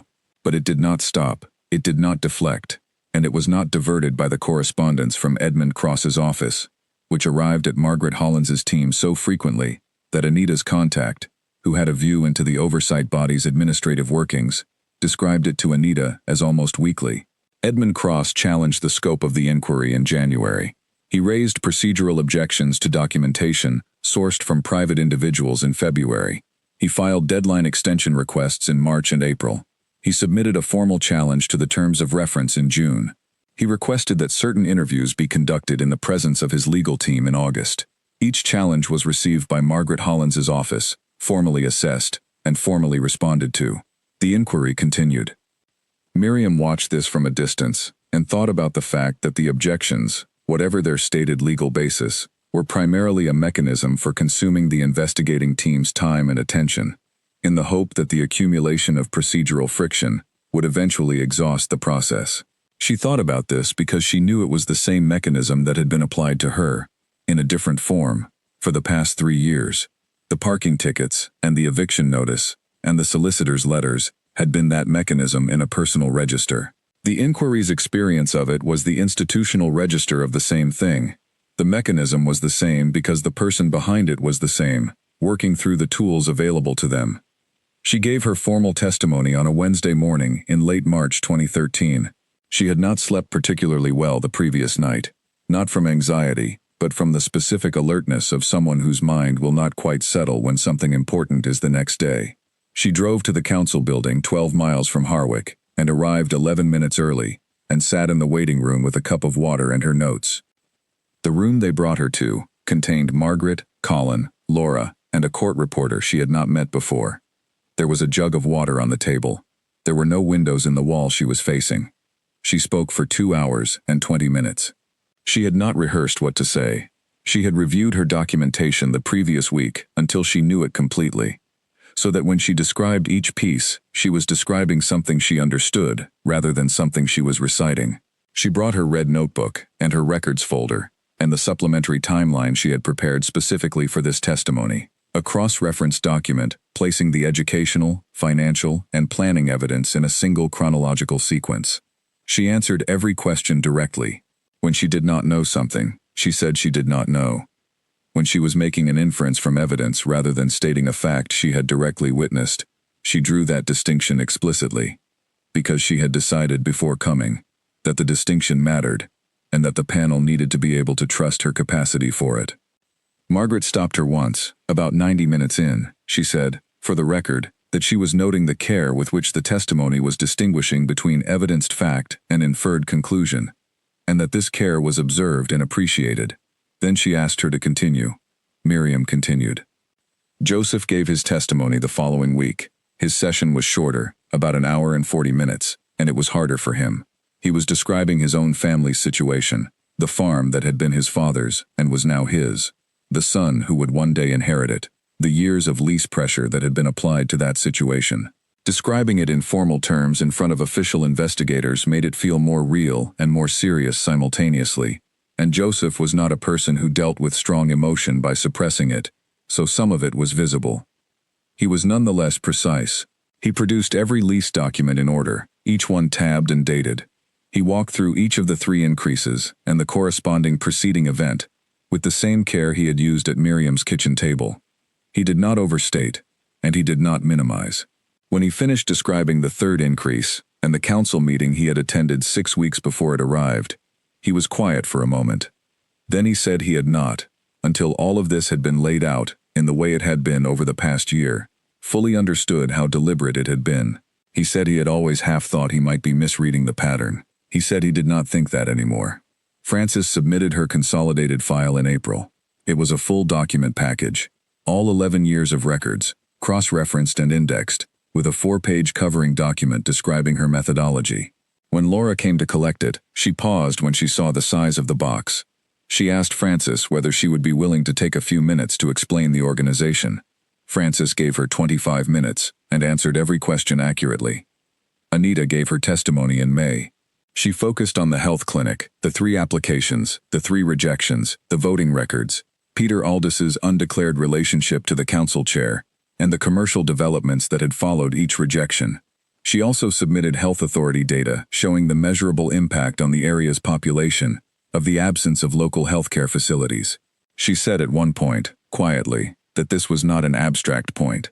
She said she had been a doctor in this area for many years before retiring, and that she had referred patients to the town hospital who she believed would have been better served by a local clinic, and that some of those referrals had not resulted in the timely treatment the patients needed. The room was quiet after she said this. The first serious complication came in July. Anita called Miriam on a Saturday morning. She said her contact had told her something that was worrying. The investigating panel was, as they understood it, considering whether the evidence in the educational welfare dimension was strong enough to support a finding of deliberate economic coercion, as opposed to a finding of systemic safeguarding failure. The first would be a significantly more serious conclusion. The second would result in procedural recommendations, rather than findings with specific attribution. Miriam absorbed this and thought about it through Saturday. She did not call anyone. She made her dinner and washed up and went to bed at a normal hour. On Sunday, she began writing. She produced a supplementary submission addressed to the panel through the formal channel. She spent the entirety of Sunday and most of Monday evening on it. The document addressed the question of intent directly, using the attendance data across 3 years, and the family accounts, and the lease communication dates, and the timing of the working schedule notifications, to build a statistical and documented argument. She asked a retired mathematician, she knew from her time in Bristol, to review the statistical methodology. He said it was sound, and made one small correction she incorporated. The document demonstrated, through the accumulation of specific and dated evidence, that the pattern of educational absences was too precisely calibrated across too many years to have occurred without deliberate coordination. It showed the sequence, the estate's seasonal scheduling, the communication of the schedules to the tenant families, the specific timing of absences in relation to those communications, the identical pattern repeated across families who had no contact with each other through any other channel. It showed that the pattern had continued consistently, even when attendance issues had been formally noted by the school, which meant whoever had created the schedule had been aware of the educational consequences and had continued regardless. She submitted it on a Tuesday morning and did not mention it to anyone until the following Sunday meeting. The Duke gave his testimony in November 2013. Miriam heard about it through Anita, who had learned from her contact. The Duke had arrived with Edmund Cross. He had been composed. He had answered questions in the qualifying, technically cooperative way of someone who understood that appearing to cooperate was important, even when the intent was to concede nothing. He had referred to Miriam 3 times during his testimony as the school teacher, not by her name, not as Miss Osei, not as the witness, the school teacher, each time with a specific inflection that categorized her as a person of limited scope, who should be understood as operating well outside the relevant range of serious consideration. The panel had paused the session at one point to note for the record that the person being referred to as the school teacher was a named participant in the inquiry who had given detailed formal testimony that was part of the inquiry's documentary record. Anita passed this to Miriam. Miriam wrote it down, the date, the exact phrasing as reported, the panel's response. She turned the page and wrote a list of preparations for the following week. The investigation continued through the autumn into December. In total, Margaret Hollins's team reviewed documents from the council going back 15 years, interviewed more than 30 individuals, and produced an internal working paper that ran to several hundred pages before the final report was drafted. Through all of it, Miriam taught. She planned lessons, and marked work, and called parents, and attended staff meetings, and dealt with the 100 ordinary things that a primary school demands of its teachers every day. She had decided at the beginning that the inquiry should not make her a worse teacher, and she had kept to this with the same consistency she kept to everything. Charlie Trent, in his last year in her class before moving to secondary school, produced a history project that she kept framed on the wall above her desk for the rest of her career. A hand-drawn map of changes to land ownership in the local area across 100 years, cross-referenced with changes in school enrollment and the economic activities of farming families over the same period. The map showed, without stating it in words, the way that economic patterns in a community leave marks on educational ones across time.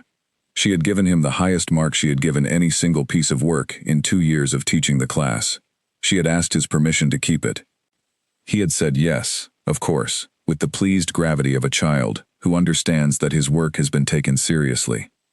The notification of the publication date arrived in late February 2014. She read it at her desk between afternoon lessons. She noted the date, wrote it in her diary, and returned to the marking she had been doing. The last weeks of the school term ran normally. There was a year group assembly on the second Thursday of March, and a parents' consultation on the third Friday, and on the Tuesday of that week her class gave a short presentation on their river project that several parents came to see. She watched the children at the front of the hall, explaining what they had learned about the water cycle and its effects on local landscape, and she thought, this is what the job is.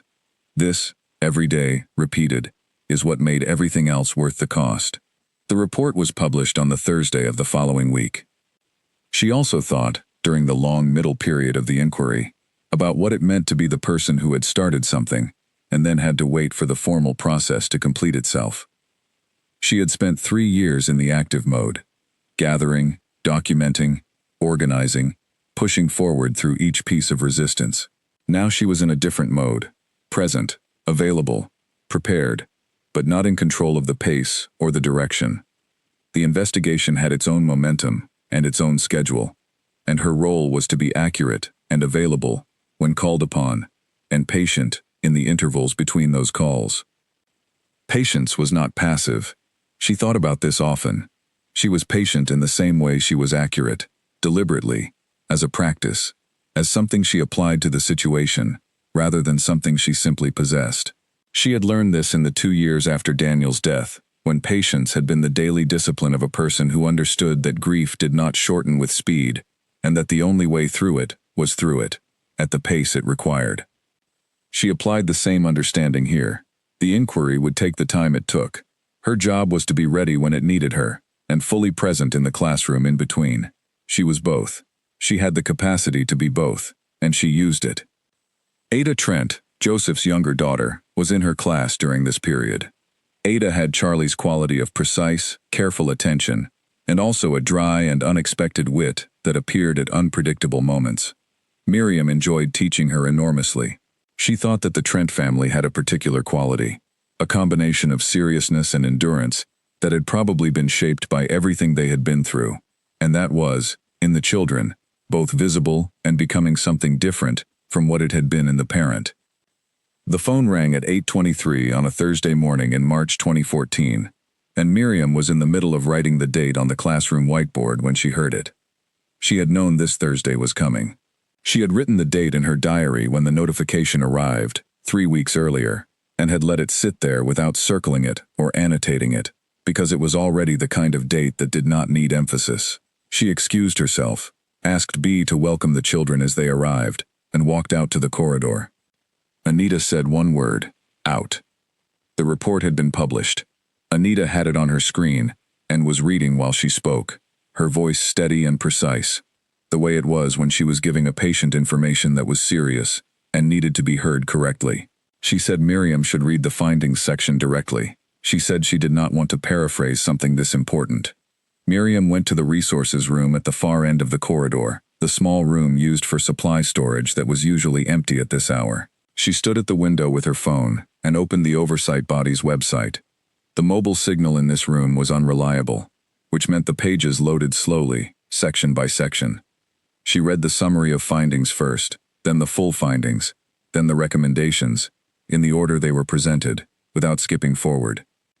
The report found, on the basis of 14 months of investigation, that undue influence had been applied to planning decisions in Harwich and the surrounding area over a continuous period of 11 years. It found that the pattern of educational absences among tenant farming families constituted a failure of educational safeguarding, combined with evidence of deliberate economic coercion. It found irregularities in the council meeting records from 2009, consistent with the deliberate alteration of an official public document, and referred this specific finding to the relevant legal authority for separate consideration. It recommended dissolution of the Duke's formal roles on the county hospital board and 2 charitable committees. It recommended a full review of planning decisions made during the relevant period, to be conducted by an independent assessor. It named Peter Aldous and 2 other council members, specifying concerns about their conduct in relation to conflict of interest declarations and the handling of relevant votes. The report's introduction contained a paragraph that she read carefully twice. It said that the inquiry had relied substantially on the detailed testimony and documentation provided by individuals who had brought these matters to the inquiry's attention through persistent and careful private effort over a period of years. It said that the integrity and accuracy of that testimony had been central to the inquiry's ability to reach its conclusions with confidence. She put her phone in her pocket and stood at the window for a moment. The school grounds were visible below, the playing field, the path leading to the main entrance, the car park where parents were beginning to arrive. It was an ordinary school morning in March. She went back to her classroom. B had settled the children and was halfway through the register. Miriam stood in the doorway for a count of 2 breaths, then went to her desk. She picked up her marker. She called the class to attention. Maths first on Thursdays. She taught it well, because she had always taught it well, and because nothing about the morning had changed what that required. The Duke's resignation from all public positions was announced on the following Tuesday, through a statement released by Edmund Cross's office. It was brief. It said the Duke was withdrawing from his voluntary roles in the public life of the county, in order to allow the inquiry's recommendations to proceed without distraction. It contained no admission, expressed no regret, and acknowledged nothing by name. It was a carefully constructed document, designed to communicate only one thing: that the withdrawal was being made, and should be understood as a choice. Miriam read the statement that afternoon. She thought about the word voluntary. She thought about the particular grammar of statements written by lawyers on behalf of people who have been found publicly accountable. Every word chosen to limit exposure, every sentence built around what is not being said.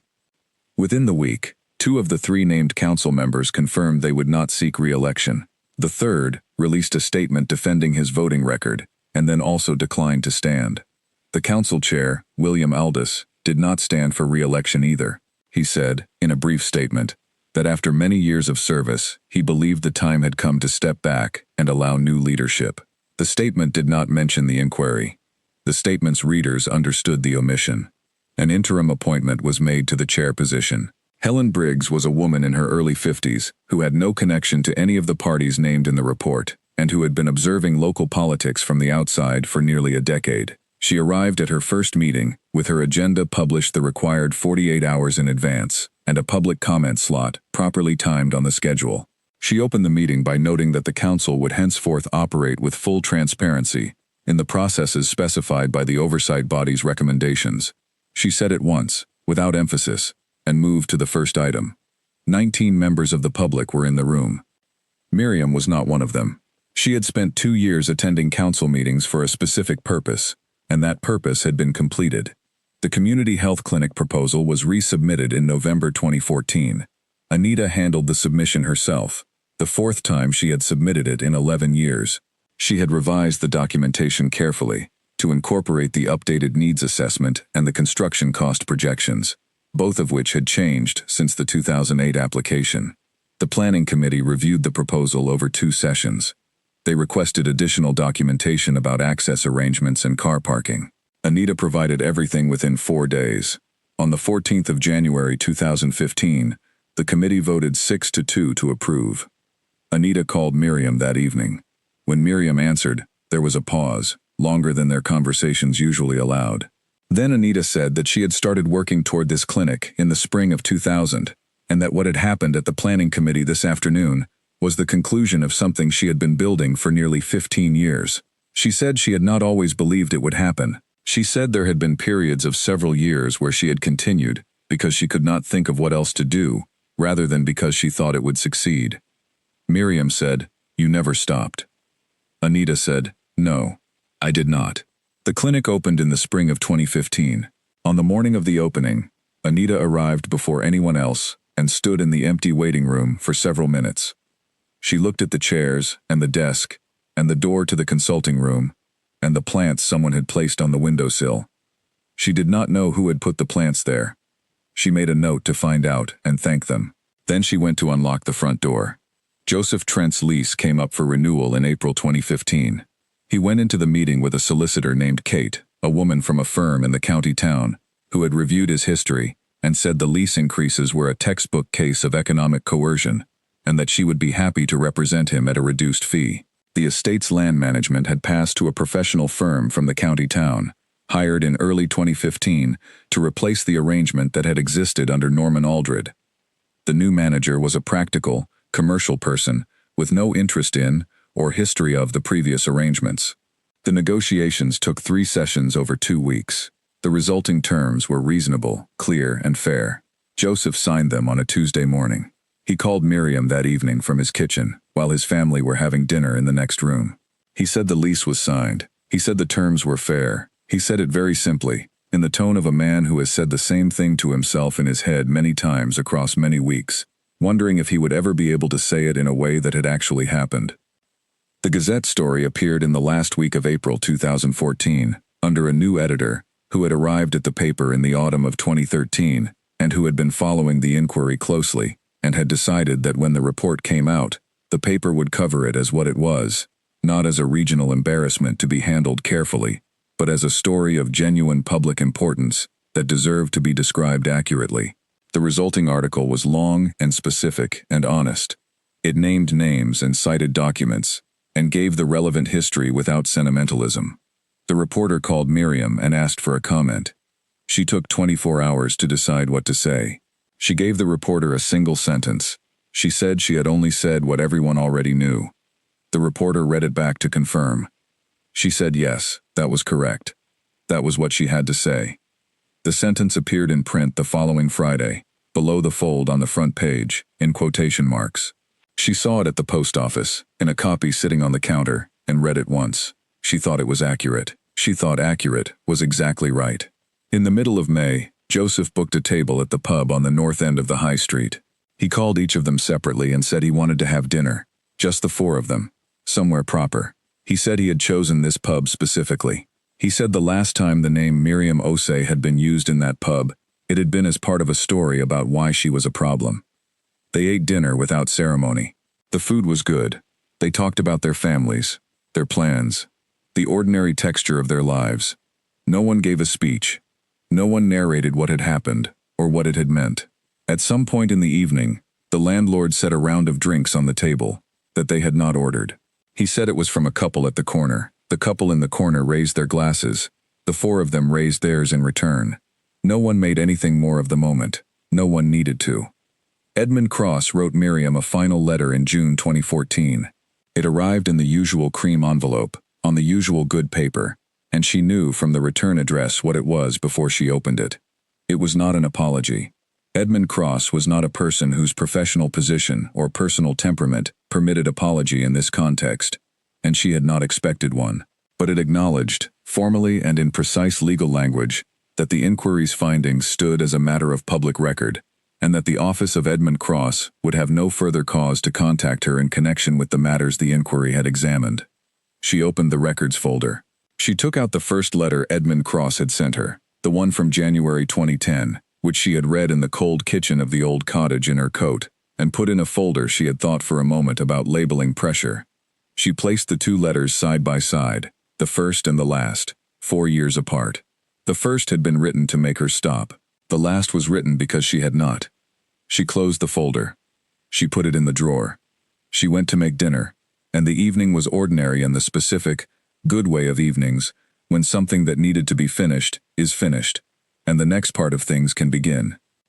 In the days following the Duke's resignation, the county felt the way a room feels when something large has been removed from it, not empty exactly, but differently shaped. The absence was a presence of its own kind. Miriam watched what happened with the careful attention she had brought to everything else in this process. She watched the council reconfigure itself under Helen Briggs. She watched the clinic planning application move forward with none of the obstruction it had encountered 3 times before. She watched Joseph's lease negotiation proceed to a fair conclusion, without the pressure that had shadowed every previous renewal. She watched the Gazette run its front-page story and print her one-sentence comment, and noted that the sentence looked exactly right when she saw it in print, because it was accurate, and accuracy was what it should be. She also watched the village itself, which was perhaps the most interesting thing to watch. Harwick had been a place where something specific had been wrong for more than a decade, and where most of its residents had known, in the way you know things that are never directly discussed, that something was wrong. The knowledge had sat in the village, the way pressure sits in a room before weather arrives. Now the pressure had moved. The weather had come and gone. The room was different. Not transformed, not perfect, but different, in the specific way that a place is different when the thing that was suppressing it is gone, and the ordinary business of living in it can proceed under its own logic, rather than under the logic of a system designed to serve someone else. She thought about all of this on the evening after she had read Edmund Cross's final letter. She thought about what it had taken, and how long it had taken, and what she would have said to herself in October 2009 if she had known. She thought she would have said, "It is worth it," and she would have been right. She went to bed at a normal hour and slept well, as she generally did. She thought, in the days following the Sunday when Francis had found the discrepancy, about what it meant to build a case in which the final piece was not a pattern but a document. Patterns could be argued about. A competent opponent could find alternative explanations for timing, could suggest coincidence, could question whether the connections she had drawn were as clear as she had represented them. A document that existed in 2 materially different versions was different. It was not a pattern. It was a fact. It was a fact that had been observed by Francis Whitmore across 8 years of careful comparison, and it was a fact that had been confirmed by a legal advisor in Bristol who had no stake in the outcome, and it was a fact that now sat in a folder in a desk drawer in a cottage in Harwick, alongside 11 years of other carefully maintained records. She thought about the difference between evidence that suggested something and evidence that demonstrated something. She thought that what they now had was not only evidence that suggested a pattern of manipulation, but evidence that demonstrated a specific and deliberate act. The former could be doubted by someone motivated to doubt it. The latter required a different kind of response. She thought that Edmund Cross, when he eventually encountered this, would understand the difference immediately. He was a precise and experienced person, and precise and experienced people understood the difference between something that could be argued around and something that could not. She closed the folder, she turned off the light, she went to bed. 9 years is long enough to change a place, and short enough that the people who were there at the beginning can still remember it clearly. Miriam Osei stayed at Harwick Village School until the summer of 2023. She taught Year 5 and Year 6 for the entire 14 years of her time there, the same combined class that no one local had wanted when she arrived. And over those years, approximately 230 students passed through her room. She remembered nearly all of them. The ones she could not remember entirely, she remembered in parts. A question asked on a rainy afternoon. A face in the moment before understanding arrives. A piece of work she had been pleased to receive. Charlie Trent was the first of her original students to come back as an adult. He came in the summer of 2016, when he was 17 and about to begin his final year at secondary school. He sat in the small chair opposite her desk, with the same contained seriousness he had had at 10 years old, only amplified now into something that looked like the beginning of a deliberate adult life. He said he was thinking about studying land management. He said that what had happened in Harwick during his primary school years had made him want to understand how land was owned and managed, and what the relationship was between large landowners and the communities that depended on them. Miriam said that was a very good reason to pursue it. He went north to agricultural college and returned to Harwick in 2020 to work on his father's farm. By that point, the farm had changed. Joseph had applied in 2018 to purchase a parcel of Ashford land that had come onto the market as part of the estate's ongoing disposal of outlying holdings in the years following the inquiry. He did not have the full purchase price. He borrowed the difference from a county cooperative lending scheme and spent 4 years paying it down, steadily and without interruption, and in the autumn of 2022 the land was his. He called Miriam the evening the final payment cleared. He said, "I own the land, not the lease, the land itself." She said she was very glad. He said he was too, in a tone that the word glad could barely contain.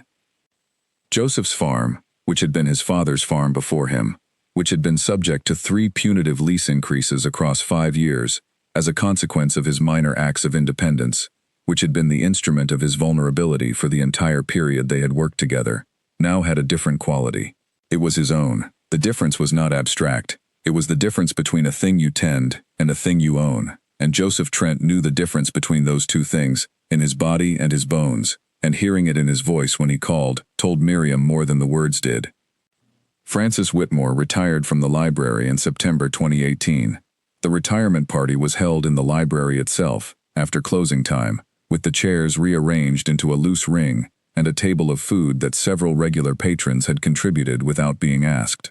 It appeared that most of the village had been told, and most of the village came.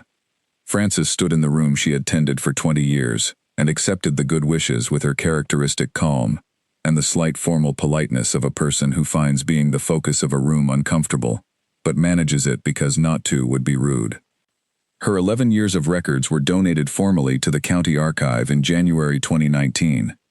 The archivist who cataloged them sent a note, via a council contact who passed it to Francis, describing the collection as one of the most consistently maintained private collections of local governance documentation he had encountered in his professional career. Francis received this with the specific quiet satisfaction of someone who had done a thing well, and had now been told so by someone qualified to judge. She continued coming to the library on Tuesday and Thursday mornings as a volunteer.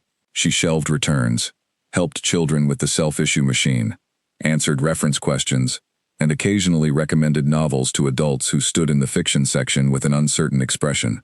She was very good at this last activity, having read nearly everything in the collection, and having developed across decades a precise instinct for what a particular kind of reader needed at a particular moment in their reading life. Anita Holloway served as chair of the Community Health Clinics Board from its opening in 2015 until she retired from the role in 2022. In those 7 years, the clinic expanded twice. A second GP was added in 2017, a part-time physiotherapist in 2019, a weekly mental health support service in 2020. In 2019, the clinic received an outstanding rating from the county oversight body. Anita attended the rating announcement and sat in the back of the room, and said very little, which was consistently her way of marking the moments that mattered most to her. She was 73 when she retired from the board. By any count, she had been working toward the clinic for 22 years. Patrick Soule was shortlisted for a Regional Journalism Award in 2013, and won a different award 2 years later, for a separate investigation into waste management contracts in another county. The citation mentioned the Harwick story as forming part of a body of work, demonstrating sustained commitment to public interest journalism. He continued writing for Western Ground, and occasionally for national publications. He and Miriam exchanged messages several times a year, always brief and professional, and occasionally warm. The exchanges had the quality of two people who had worked on something important together, and understood precisely what that work had been, and what it had not. Norman Aldred retired from the Ashford estate at the end of 2014. He was replaced by a professional management firm from the county town, with no previous connection to the estate, and no interest in the informal arrangements that had characterized the previous management. The tenant farmers who remained on the estate noticed the difference within the first season. The seasonal schedules, when they arrived, were requests rather than arrangements. The difference between those two things was, for people who had lived with one and now experienced the other, not small. William Aldis did not stand for re-election to the council. Peter Aldis resigned his seat in early 2014. Two other council members whose names had appeared in the report's detailed findings also declined to stand. The council that emerged from the subsequent elections had 7 new members and a new interim chair, and it operated from its first meeting with the procedural transparency the inquiry had recommended. Agendas were published in advance. Declarations of conflict of interest were required. Public comment was scheduled and respected. Duke Reginald Ashford III died in February 2021 at the Ashford estate. He was 81 years old. The county newspaper ran an obituary that was factual and proportionate.